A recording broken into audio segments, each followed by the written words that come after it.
Você já viu falar de revelação? Pessoas falam Deus me revelou, ou tem pessoas que falam Deus me inspirou. Então, como nós podemos definir isso em termos de teologia? Teologia, não em termos comuns. Termos comuns se tornam até sinônimos, não é? Pessoas, inclusive, nós mesmos podemos dizer, nossa, me senti inspirado para falar isto e tal. Mas, em termos da teologia, há uma grande distinção entre revelação, inspiração e iluminação.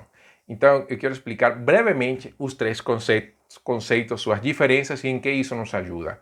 Primeira questão é a revelação, é a manifestação de Deus na história, através de sonhos, revelações, de uma maneira geral.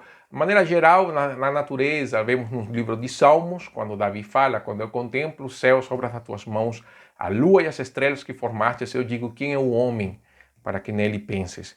E o filho do homem para que o contemples. Ou quando fala, os céus manifestam a glória de Deus, e o firmamento anuncia a obra das suas mãos. Essa é uma revelação geral. Não é suficiente para salvar? Não. Ninguém consegue contemplar o sol e a lua e as estrelas e pensar em Jesus na cruz do Calvário. Então vem a revelação específica, que é Deus se manifestando diretamente, mostrando o seu caminho, sua vontade, os seus registros, até chegar na pessoa de Jesus. Essa é a revelação específica. Então nós temos profecias, sonhos, teofanias, até chegar a Cristo e o momento posterior dos apóstolos que mostram às pessoas que Jesus era o Messias. Hebreus capítulo 1 vai falar isso, que Deus falou aos nossos pais de muitas maneiras, através dos homens, dos profetas, mas que agora nos fala através do Filho. Essa é a revelação. O registro dessa revelação é o que nós conhecemos como inspiração. O registro dessa revelação é o que nós temos hoje como nossa Bíblia, não? Nossa Bíblia Sagrada. Então, o registro da revelação é a inspiração. Segundo a Timóteo, Paulo fala que Deus, então, através da inspiração, levou homens a escrever o texto sagrado. Embora nós usamos o termo inspiração, a palavra grega quer dizer soprado por Deus. Deus soprou da sua palavra aos autores sagrados. O processo de inspiração a gente pode falar depois, não vem um caso, nós não temos tempo para falar disso agora. Mas a inspiração não é outra coisa que o registro da revelação. Registrada a revelação, surgem as Sagradas Escrituras, surge a Bíblia Sagrada. E ali então, nós, quando contemplamos a Bíblia, quando lemos as Escrituras, quando Deus fala a nossa vida, é o que o Salmo também fala, que a exposição das tuas palavras ilumina. Então, aí somos iluminados pelo Senhor.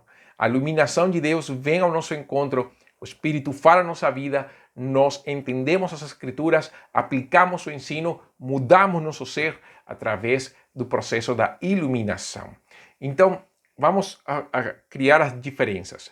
Revelação, a manifestação de Deus na história. O registro dessa revelação é a inspiração.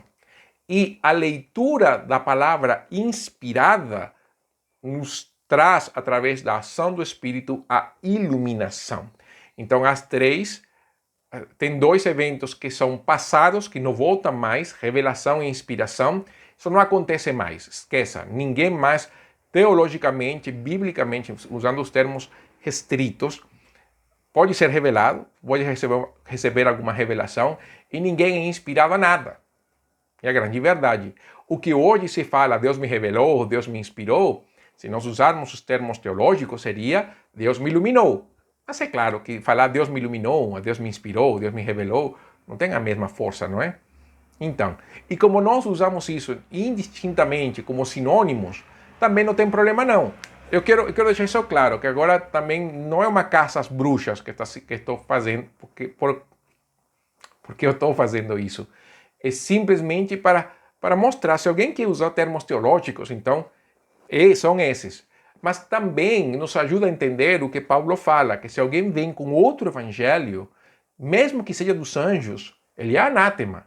Então, entender que não há mais revelação no sentido bíblico, não há mais inspiração no sentido bíblico, me ajuda a ver que se alguém vem com um pensamento diferente, com uma ideia louca, maluca, uma inovação danada, que não está nas escrituras, que está inventando texto, está inventando moda, eu posso descartá-lo. Ninguém pode dizer aqui, eu trago uma Bíblia nova. Eu trago algo que Deus esqueceu de falar para os apóstolos, para os profetas. Esqueça disso. O cânon da Bíblia fechou, a revelação de Deus fechou. Então, nesse aspecto que é importante, não há mais inspiração, não há mais revelação, o que há um processo de iluminação. O Espírito nos ilumina a entender a Bíblia, através da própria Bíblia, sobre a dependência do Espírito, e que isso então vai trazer transformação à nossa vida. O momento no qual conhecemos mais a Deus e também nos afastamos mais dos nossos pecados e servimos a Deus com alegria na igreja e na comunidade. Então, gostou desta pequena pílula teológica? Então nos acompanhe aqui, se inscreva e bote as atualizações, que de tempo em tempo virá sempre uma pílula teológica para você. Que Deus abençoe. Até uma próxima oportunidade.